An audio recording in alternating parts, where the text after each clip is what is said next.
Hello friend, मैं संजय को स्वागत करता हूं आपके अपने यूट्यूब चैनल पे।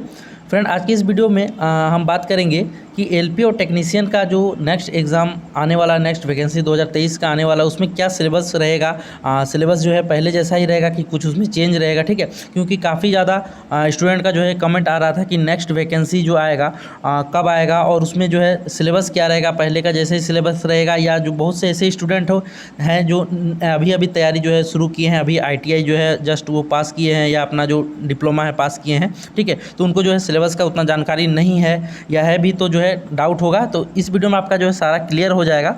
और सिलेबस के बारे में जो पूछ रहे थे, इसमें बिल्कुल आपको जो है सिंपली भाषा में बताएंगे, तो आपको जो है वो समझ में आ जाएगा किस प्रकार से आपको तैयारी करना है, किस सब्जेक्ट पे ज़्यादा जो है फोकस करना, सारा कुछ जो है इसमें डिटेल्स पे बात करेंगे। तो चलिए फ्रेंड, वीडियो को शुरू करते हैं। वीडियो पसंद आएगा तो लाइक जरूर कर दीजिएगा, चैनल पर नए हैं तो सब्सक्राइब जरूर कर दीजिएगा। चलिए वीडियो को शुरू करते हैं। फ्रेंड देखिए, ये जो है आपका पहले तो एलपी और टेक्नीशियन में अब देख लीजिए कि दो पोस्ट ये जो है हमेशा साथ में निकलता है, एलपी और टेक्नीशियन का, क्योंकि इसका जो है 3 स्टेज का जो एग्ज़ाम होता है, सॉरी 2 स्टेज का, वो जो है सेम होता है, ठीक है। CBT 1 CBT 2 वो सेम होता है। बाद में उसका जो है साइको एक अलग चला जाता है एलपी कैंडिडेट वालों के लिए।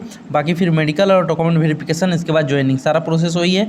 केवल जो है इसी वजह से एलपी और टेक्नीशियन का एग्ज़ाम साथ में लिया जाता है। और इसमें अगर किसी का मेडिकल स्टैंडर्ड अगर एलपी के लिए क्वालिफाई नहीं होता है, अगर उसका मार्क्स अच्छा है तो वो टेक्नीशियन में जो है वो क्वालिफाई कर जाता है, ठीक है। आई साइट या वगैरह जो भी प्रॉब्लम हो तो वो बात की बात है, उस पर भी आगे बात करेंगे, किसी को डाउट होगा तो उसको, ठीक है। तो यहाँ पे देखिए 2 पोस्ट इसका होता है, असिस्टेंट लोको पायलट का, और एक आपका आता है टेक्नीशियन का पोस्ट, ठीक है। तो कौन इसके लिए एलिजिबल हो सकते हैं? तो देखिए फ्रेंड, जो बीटेक जो किए हुए हैं, ठीक है, बीटेक इंजीनियरिंग जो किए हुए हैं, या जो डिप्लोमा वाले कैंडिडेट है, मतलब जो पॉलिटेक्निक किए हुए हैं, ठीक है, वो लोग जो है केवल एलपी के लिए एलिजिबल है, ठीक है। ध्यान से सुनिएगा, वो लोग जो है केवल एलपी के लिए एलिजिबल है, बीटेक वाले टेक्नीशियन के लिए एलिजिबल नहीं है। उसी तरह डिप्लोमा वाले भी जो है केवल लोको पायलट के लिए, असिस्टेंट लोको पायलट के लिए फॉर्म अप्लाई कर सकते हैं, टेक्नीशियन के लिए अप्लाई नहीं कर सकते।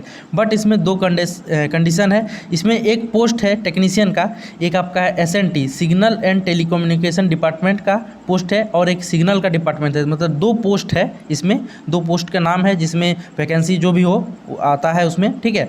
तो 2 पोस्ट इसमें है, सिग्नल एवं टेलीकम्युनिकेशन। उसमें जो है बीटेक वाले भी अप्लाई कर सकते हैं, और आपका जो है डिप्लोमा वाले भी अप्लाई कर सकते हैं। बहुत कोई का जो है 10+2 वाले भी कैंडिडेट जो है टेक्नीशियन के लिए आप लोग देखे होंगे कि वो अप्लाई करते हैं, ठीक है। तो वो जो है असिस्टेंट लोको पायलट के लिए अप्लीकेबल नहीं होते 10+2, केवल 10+2 वाले कैंडिडेट वो केवल टेक्नीशियन के यही 2 पोस्ट पे जो है अप्लाई करते हैं। किस पे? तो सिग्नल एंड टेलीकम्युनिकेशन वाले पोस्ट पे, ठीक है। तो हो गया clear.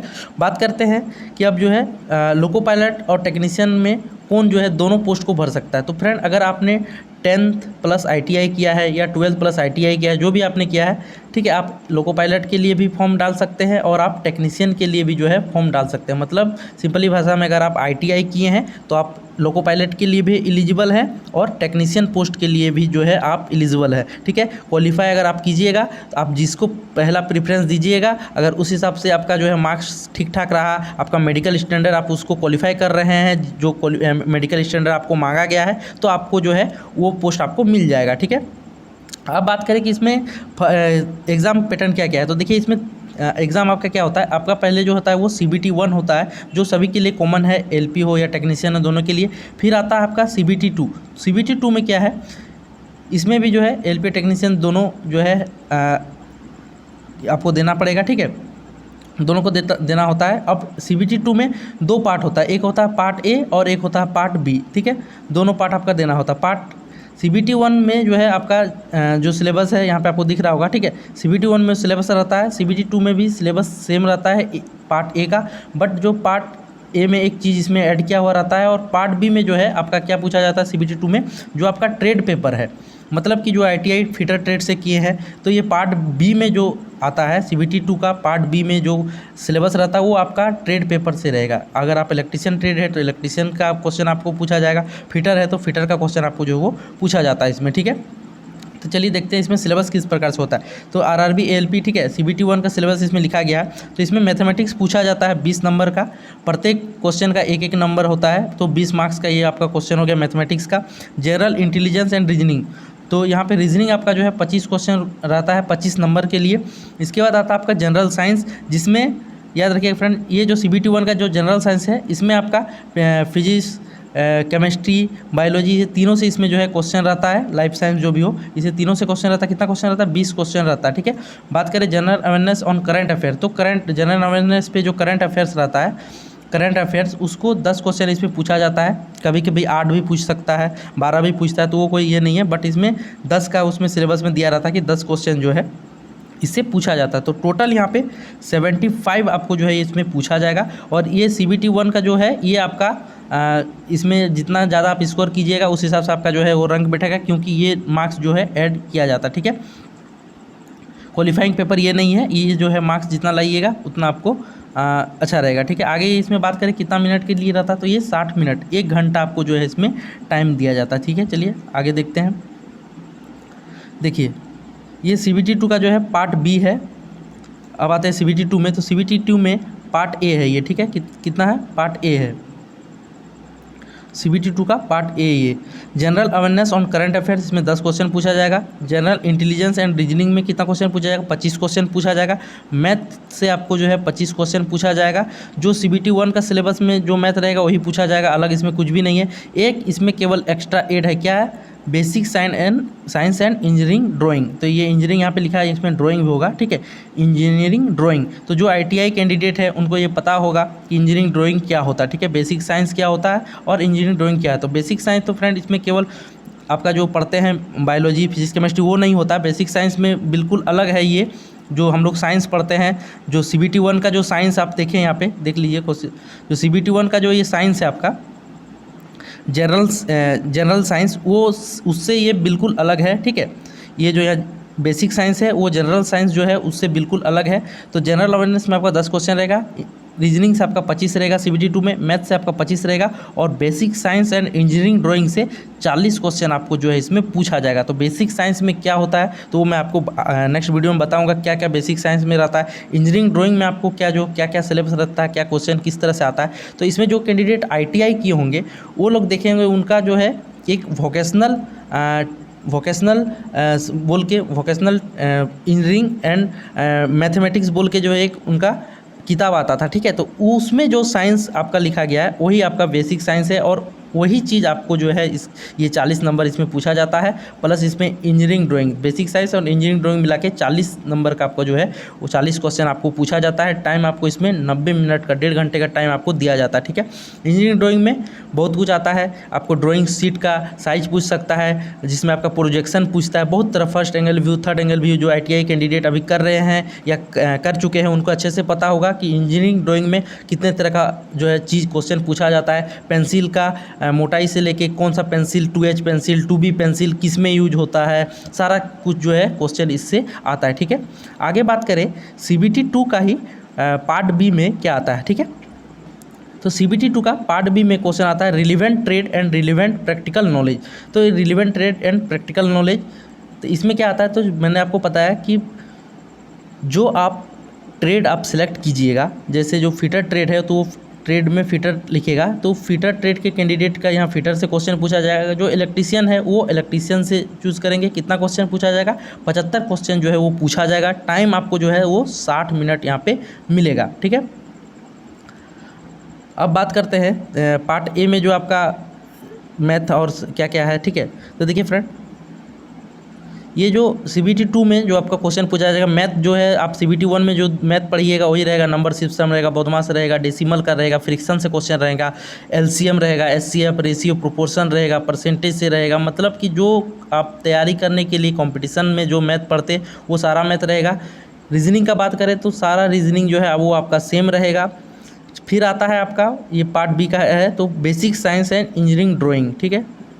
Basic science and engineering drawing, इसमें जो है आप देख सकते हैं किस तरह का क्वेश्चन इसमें पूछा जाता है। The broad topic that are covered under the syllabi engineering drawing, projection पूछा जाएगा, व्यूज़ पूछा जाता है, थर्ड एंगल व्यू है या फर्स्ट एंगल व्यूज़ है, ड्राइंग इंस्ट्रूमेंट का नाम पूछा जाएगा, रेखाएं कितने प्रकार की होती, कौन सी रेखा होती है, ठीक है। जियोमेट्रिक्स फिगर इसमें बताया जाएगा, सिम्बॉलिक रिप्रेजेंटेशन आपको पूछा जाएगा, यूनिट्स से क्वेश्चन आएगा, मेजरमेंट से क्वेश्चन आएगा, mass, weight and density, work, power and energy, speed and velocity, electricity, इसका न्यूमेरिकल भी रहता है, न्यूमेरिकल भी पूछा जाता है एग्जाम में, ठीक है। Heat and temperature, basic electricity से क्वेश्चन आता है, लीवर से क्वेश्चन आता है, सिंपल मशीन से क्वेश्चन आता है, ऑक्यूपेशनल सेफ्टी एंड हेल्थ, इससे भी आपको जो है क्वेश्चन आता है, इन्वायरमेंट, एजुकेशन, ये सारा चीज़ से जो है आपका मिल के जो है ये बेसिक साइंस एवं engineering drawing, basic science and engineering drawing का क्वेश्चन रहता है, जो आपका 40 नंबर का पूछा जाता है। ये काफ़ी इंपॉर्टेंट हो जाता है और इसका मार्क्स जो है वो आपका मेरिट में ऐड नहीं होगा, ये केवल आपका जो है ये आपका मेरिट में ऐड होगा, ठीक है। ये पार्ट ए है, ये मेरिट में ऐड होगा। जो आपका ट्रेड पेपर है वो आपका मेरिट में ऐड नहीं होगा, उसमें आपको केवल 35% आपको जो है वो लाना है। तो 35% कितना होता है, 75 क्वेश्चन पूछा जाता है, तो 27 क्वेश्चन अगर आप सही कर देते हैं, मतलब 27 मार्क्स आपका यदि आता है तो आप जो है वो क्वालिफाई कर जाएंगे। और इतना मिनिमम आपको लाना ही पड़ेगा, इसके बाहर अगर लाते हैं और अगर आप पार्ट ए या पार्ट बी का जो ये क्वेश्चन है इसमें आप कितना भी स्कोर कर ले, आपका जो है रिजल्ट नहीं आएगा, कारण कि आपका ट्रेड पेपर को आपको क्वालिफाई करना ही होगा, ठीक है। इसके बाद फ्रेंड आते हैं आगे क्या होगा। तो जैसे ही ये सभी CBT 1 भी आप पास कर लिए, ठीक है। CBT 1 भी पास हो गए आप, CBT 2 भी आप जो है पास हो गए, ट्रेड पेपर में भी आपने जो है अच्छा खासा मार्क्स ले आया, वो भी आप जो है पास हो गए, ठीक है। अब आता है जब इसमें मेरिट बनेगा तो आपने प्रेफरेंस किसको दिया था पहले, अगर लोको पायलट को आपने प्रेफरेंस दिया था, अगर आपका मार्क्स लोको पायलट के अकॉर्डिंग आ रहा है तो आपको जो है वो साइको टेस्ट के लिए बुलाया जाएगा, साइको टेस्ट के लिए आपको बुलाया जाएगा। साइको टेस्ट में आप अगर पास करते हैं तो आप लोको पायलट के लिए आपको जो है ज्वाइनिंग करा लिया जाएगा। अगर आप साइको पास नहीं कर पाते हैं या जो है आपका किसी वजह से साइको पास भी कर लेते हैं बट आपका मेडिकल स्टैंडर्ड, जो लोको पायलट का जो मेडिकल स्टैंडर्ड है जनरली जो है सबसे इम्पोर्टेंट होता है वो आपका आई साइट, आँख का कितना होना चाहिए। तो आँख का जो है आई का 6/6 पावर लोको पायलट में मांगा जाता है, असिस्टेंट लोको पायलट में। अगर वो आपका फुलफ़िल नहीं करते हैं, लेकिन आप जो है आपका मार्क्स टेक्नीशियन का जितना कटअप गया उसको आप अगर क्रॉस करते हैं, उसको पार कर जाते हैं, तो आपको जो है टेक्नीशियन पोस्ट जो है वो अलॉट आपको कर दिया जाएगा। तो ये कुछ फ्रेंड सिंपली वे था, हमने आपको बताया कि सिंपली जो है आपको इस तरह से समझना है, ज़्यादा कुछ इसमें है नहीं। CBT 1 जो है आप क्वालिफाई कीजिएगा, आपको CBT 2 का एग्ज़ाम दिया जाएगा, CBT 2 क्वालिफाई कीजिएगा आप, उसके बाद जो है उसका पार्ट ए पार्ट बी जो भी है ट्रेड पेपर वो सब आप क्वालिफाई कीजिएगा। उसके बाद आपका जो है मेडिकल होगा, मेडिकल के बाद अगर मेडिकल क्वालिफाई कर जाते हैं तो आपको फिर जो है पोस्ट अलॉट कर दिया जाएगा। पोस्ट अलॉट करने के बाद आपका जो है वो सीधा डॉक्यूमेंट वेरिफिकेशन होगा, उसके बाद आपका जो है ज्वाइनिंग का प्रोसेस वो जो है हो जाएगा, ठीक है। तो वो आगे की बात है। तो ये कुछ जो है फ्रेंड सिलेबस था, आई होप आपको जो है डाउट क्लियर हो गया होगा।